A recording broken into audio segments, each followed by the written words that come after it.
Our first section of the meeting is prepared speeches. We have 3 today. We have Gwen, Leela, and Kate. And the we have evaluators for each one. The evaluator for Gwen is Mr. Joe Harper. Joe, what will you be looking for as an evaluator for Gwen's speech today? Oh, this is the second speech for Gwendolyn, and she's going to talk about epilepsy with a comorbid twist. So I want her to find out if during the speech she's going to be telling us about epilepsy or just buzzing off. I'm also going to try to fulfill Bijou's wish of a good, positive evaluation, which is really hard for me to do. Thank you. Thank you, Joe. Gwen, if you could start making your way up front as I give you an introduction. Epilepsy with a comorbid twist. 2 weeks ago, Gwen spoke about epilepsy as a family disorder. Today, she wants to take us further into the reality of an epilepsy diagnosis for both the epileptic and their family. She will discuss some of the common comorbidities. Onomatopoeia, comorbidities. This is a tough gig today. That come with epilepsy. Please welcome Gwen.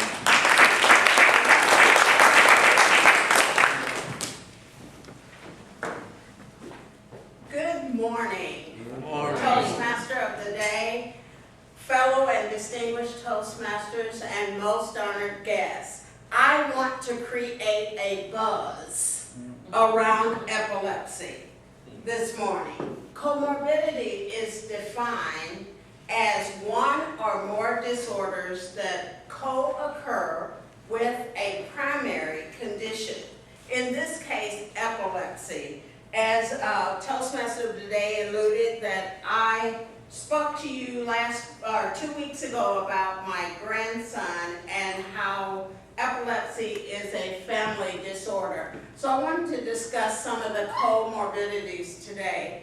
So, did you know that anxiety and depression are 20 to 50% higher in epileptic persons? Did you also know that we find that our healthcare professionals often miss diagnosing this in the epileptic? You would think with it being so high that they would bring that along or know or recognize it as they're diagnosing and doing their treatments. But they don't. Anxiety and depression is one of the leading comorbid disorders that run with epilepsy, along with a couple that I mentioned to you 2 weeks ago, which is attention deficit hyperactivity disorder, or ADHD, and SUDEP, sudden unexpected death in epilepsy. Those I mentioned because these are things that the epileptic is dealing with on an ongoing basis. Also, I'd be remiss if I did not mention developmental delays among those that struggle with epilepsy, because it is something that they deal with on an ongoing basis.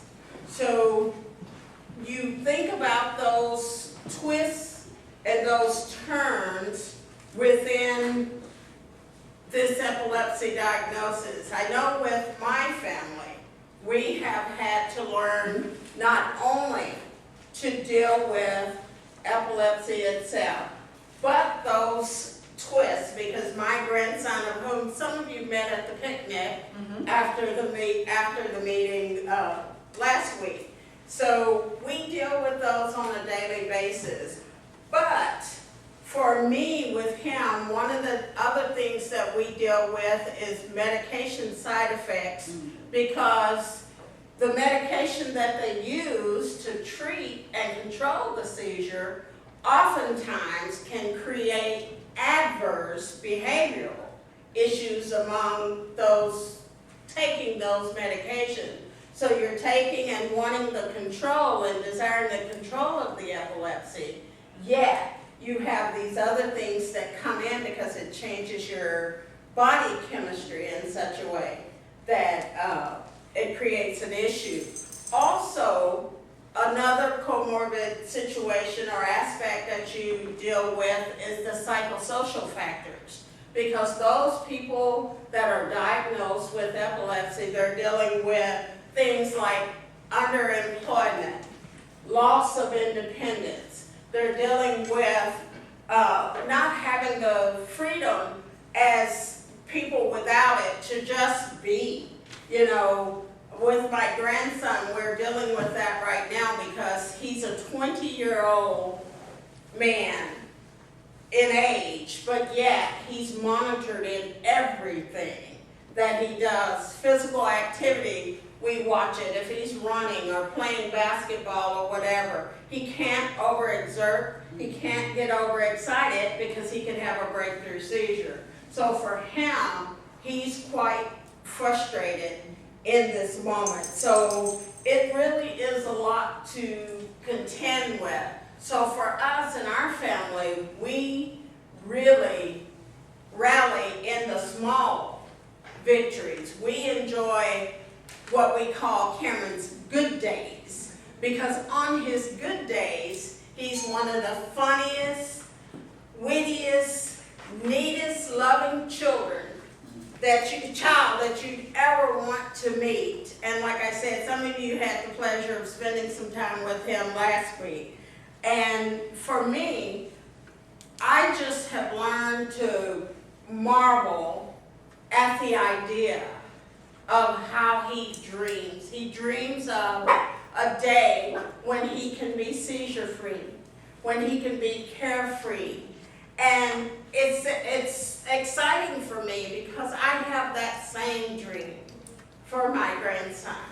I love the fact that he can wake up and be optimistic, because that would be hard for me to do, to have all the things that he has going on. And yet you find him with this big bellowing smile that says, I'm here, I'm ready to take on the day. I don't know what that entails, but I'm going to do my best to make every day count, to deal with the fact that in this epilepsy, with this comorbid twist, I'm going to make the best of every day. Thank you.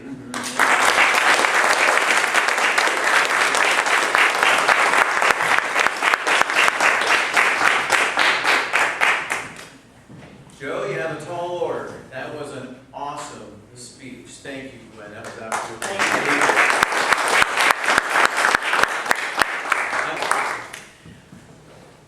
The evaluator for our first prepared speech is Joseph Harper. So Joe, please come up and let's know.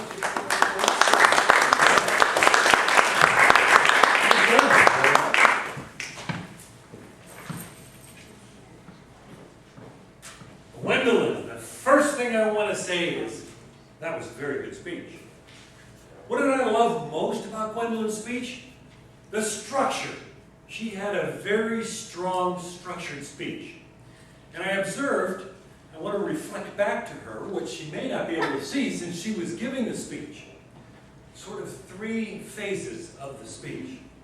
The first phase included a little bit of detectable nervousness.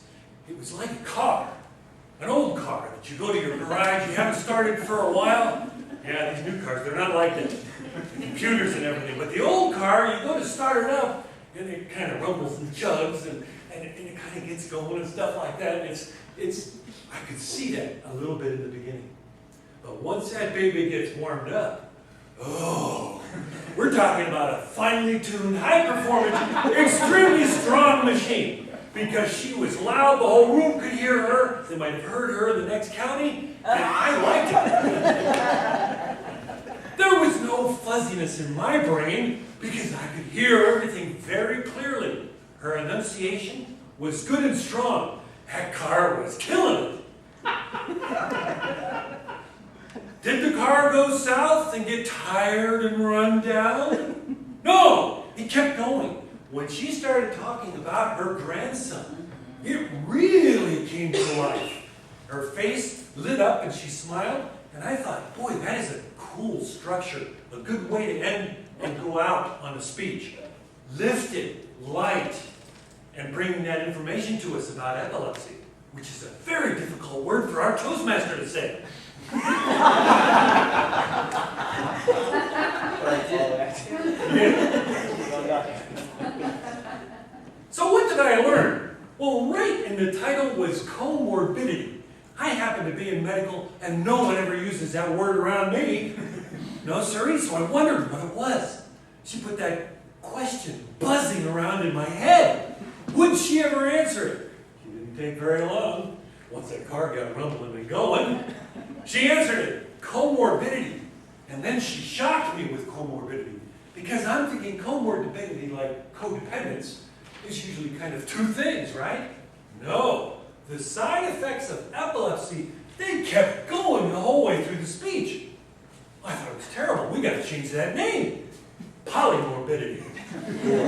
Comorbidity. Something like that. Because there are a lot of side effects, I learned. And I learned what comorbidity was. The third and final section of my evaluation includes, which is rare for me, how could she improve? That's important in evaluations. Well, how could she improve? That's a tough one. One of the things I think she could do is keep speaking. Because that rumbling in the beginning, that cold car, it gets easier and easier and easier. Practice is what makes you good at any skill. Just practice. Just practice. I thought it was a great speech. There was one last thing. One last thing. I'm almost out of time. Thank you very much, Joe.